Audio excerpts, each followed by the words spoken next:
This is episode 48 of Standing Out. Standing Out is a remarkable interview style podcast with the intention to highlight women and men making outstanding contributions in their field. This podcast is generously sponsored by Think Global. Think Global is a business advisory firm working with women entrepreneurs around the globe to scale their businesses to the next level. Today, I'd like to welcome Lisa Tsou. Lisa is the founder of The Winning Pitch, a private consulting practice which advises startup companies on growth strategy and funding so they can reach the next level. Lisa has been helping technology and new media startups grow their companies and raise money since she graduated from law school in 1997.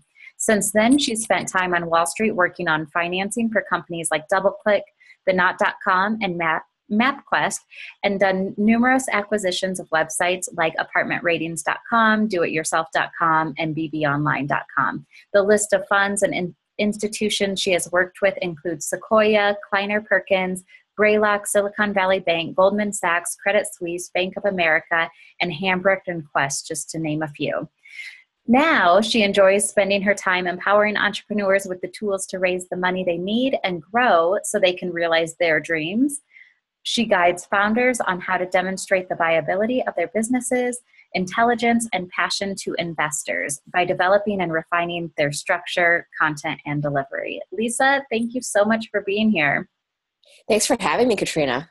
So first question right out of the gate, and many of our listeners are probably thinking the same. How did you go from law school to finance? What happened? I wish I could say that there was some grand scheme behind it. But honestly, I graduated from law school and I was interviewing around with different law firms, as a lot of law students do. And a lot of them were, I was in New York, so a lot of them were very charcoal suit, three pieces, very buttoned down, very respectable. And I was like, okay, this is fine. This is interesting. And then I interviewed with this firm, which had just opened their New York office, and they were wearing jeans, and they were playing golf in the hallway, and they were throwing Frisbees around. I was like, to my 24-year-old self, that sounded way more appealing. It was the Google culture, the ping pong. Yeah. I mean, for New York, this was like, whoa. Wow. And so I joined up, and as it turned out, it was the new New York office of one of the old Palo Alto firms that, of course, their bread and butter was working with technology companies, with startup companies, and doing financings for them. So from a really young age, it's probably really scary now looking back on it, but from a really young age, I was working with companies like MapQuest, like DoubleClick, and, working on their venture and then public offerings, and just fell in love with it. I fell in love with the energy. I fell in love with the openness of it. I fell in love with this whole philosophy that anything was possible. Yeah. And just, I've been in it ever since. That's awesome. I love it. Isn't it so funny when you look back? It's like, I don't know why that happened other than they wore jeans and played golf in the hallway, but it set you on this whole other trajectory that may not have happened otherwise. And I think that's great. It was an amazing time. It was the mid to late 90s at that time. And so it was a whole new, world. And, I think if it had been a couple of years in one direction or the other, my life would have been completely different. Interesting. So as you're working with these brands, now many of them are large brands that we all know of. How did you start working more in like the entrepreneurial space? That was also a funny thing. At that point, I had moved back to LA. I had done a lot of M&A, which is fun in a different way. You see these tech companies in a whole different space, but ultimately I knew that wasn't really my thing. Okay. I went back to LA, which is where I'm from, and I went back to business school. And it was interesting because of my background. I started getting calls from really early stage companies who are really starting to think about these things. And, in another one of those quirk of fate things, LA was just on the cusp of taking off as a startup center, which it had okay. been. It had just gone to that point. And so I was starting to see the very beginning of this new entrepreneurial spirit in LA, where, a lot of these startups had set up to take advantage of LA's historical strengths, their media centers, their fashion centers, their consumer retail centers. And so it was another one of those, just happened to be at this point in my career and happened to be at this point in where LA was in its development. That's interesting. So one of the things that stood out when I was sharing sort of your bio and your past with the listeners was, let me find it, because it was about this last line. She guides founders on how to demonstrate the viability of their businesses, intelligence, and passion to investors by developing and refining their structure, content, and delivery.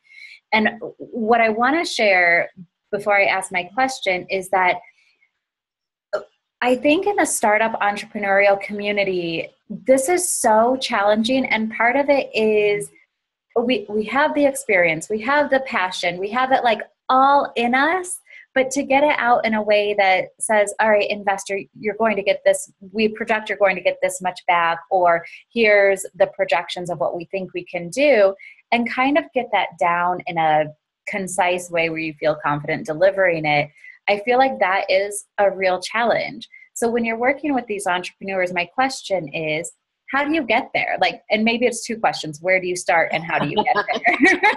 So go with that. It's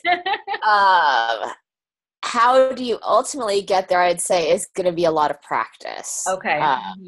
I don't think I know anybody who gets it right the first time. Got it. If you see somebody who's doing it really well, and I encourage anybody who is thinking about this to go out and go to a pitch night, see companies who are making public pitches.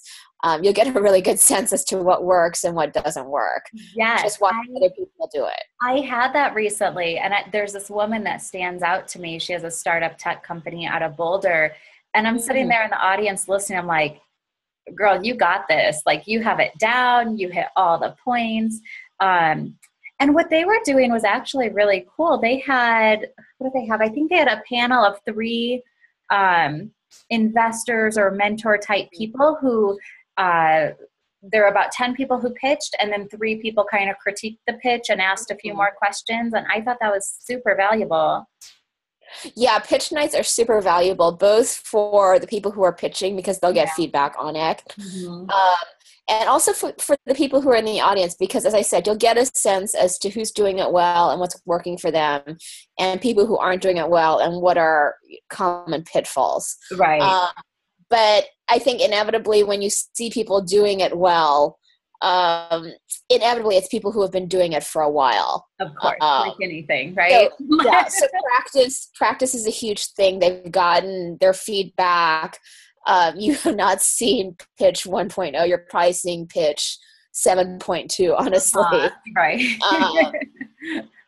And so practice is a big thing. But a lot of it's thinking about, doing some research, knowing what you're talking about, knowing your company, knowing everybody else that's out in the landscape. I will, people will pitch their things to me and I'll be like, well, okay, so tell me how you're different than that startup, which was exactly this concept, which just went down 3 weeks ago and lost $7 million of venture capital. Yeah. And, they'll look at me blankly. I'm like, yeah, you have to know I'm not saying that you're not going to work because this other company went down, but tell me how you're going to be better or have some other advantage, or, why timing is better now. Right. So it's really knowing your stuff. What do you think is the biggest pitfall in pitching? Is it just not knowing your stuff, or is it a delivery thing? There's so many big ones. I'll tell you some common ones. Yeah. That go across industries. not taking feedback well is a huge one. Because Okay. inevitably you're going to get feedback. You're going to have your baby called ugly so Mm-hmm. often and And so many I different love it ways. anyway, right? And I'm certainly not saying that all that feedback is going to be totally on point, but you have to take it in and think about it. And, some of it's going to be good feedback, honestly. Mhm. But some of it's like, okay, well, maybe that feedback wasn't totally on point, but they are pointing to some greater issue that we're having, whether it's, a communication issue we're having with our pitch, or, maybe we don't have the right lineup of people who are talking about our company. It's always good to listen and take it in. So taking feedback and coachability is a big issue. Yes, knowing your stuff, certainly your numbers, who Mm. else is out there, Yeah. what are they doing, why are you different, and then um, understanding your own advantages and disadvantages. Right. What do you think? Is it, maybe better is the wrong word, but is it better for the founder to do the pitching, or is it better for, like, if you're digging into the numbers, is it better for the CFO type person, or does it necessarily matter? Should both people be equipped to do that? I think it's going to be a little bit different for each company. Okay. You're going to have a sense as to who the best spokesman or spokeswoman is for each company. Okay. I think it's certainly possible that you may have more than one member of the team pitching. It's really common that the CTO will talk about his or her own element of the company on their own. The CFO might talk about their part of the financials on their own, Got and then it. have the founder. I wouldn't try and have like every single person speaking, though. That just gets really confusing. Right. Like it's not a group thing. Right. It's not, junior high with your 7-member team up there. Yes. Yes, exactly. What is your favorite part about working with entrepreneurs? Um, I love seeing all the different great ideas that are coming through, Yeah. honestly. I love helping people figure out their journey, things that are working, things that aren't working, trying to give them some direction, hopefully sending them on a good trajectory upwards toward building their company. Right. So my final question for you before we close is, and this is a new year, so this is interesting. What, as an industry expert, what is currently on your radar that you think we'll all be talking about in another year or so from now? Like, what do you know that we don't know yet? What are we going to be talking about in another year? I think I work with a lot of women founders, and I think it's just so exciting working with them. And, one woman investor said something terrific to me once, which was that, so often we've seen men really, controlling the whole startup process. They've been the founders, they've been the technical people, they've been the investors. Right. And we're seeing a whole generation of women founders and engineers rising at this point. I think actually I saw a stat that the most common major at Stanford now is computer science. Wow.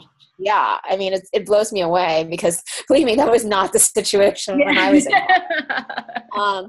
So I think we're going to be seeing a rise of products and services in the next year that are really honed towards the problems and situations that women are having as they're entering the workforce, getting older, because those are the problems that we think about because we deal with it all the time.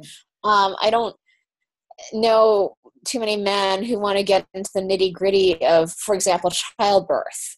It's Sure. not something they experience in their up close and personal lives.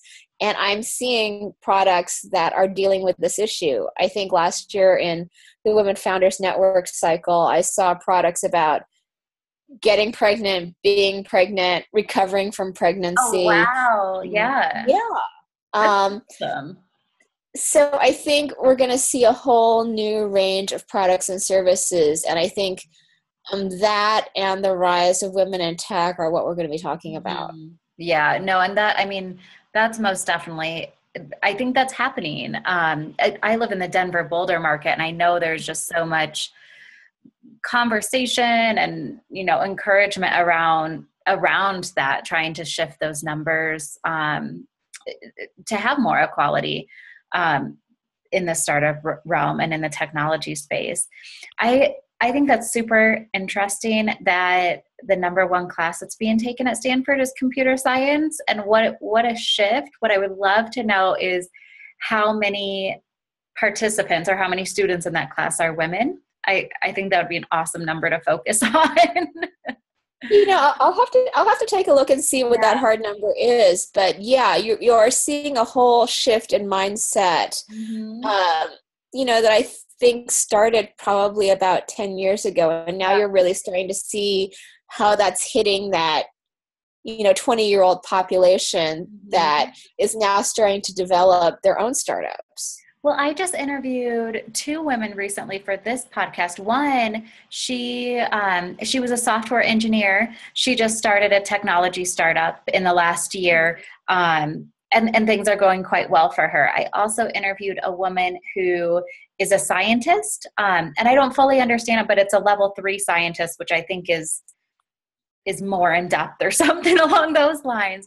But both of those, I mean, they both have degrees in STEM fields, and that started, I mean, they're both probably 10 years or so, 8 to 10 years maybe out of college. So I think it's interesting.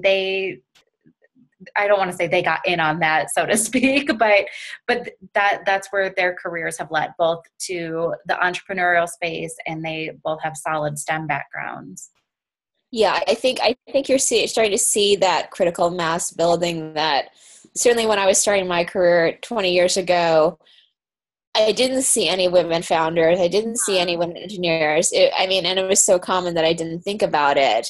Now you're starting to see a critical mass build, and I think we're starting to see those companies and in a substantive way, and I think that's what we're going to be talking about. I think that's fantastic. Thank you so much for your time. I appreciate it. Thank you so much, Katrina. Oh, you're welcome.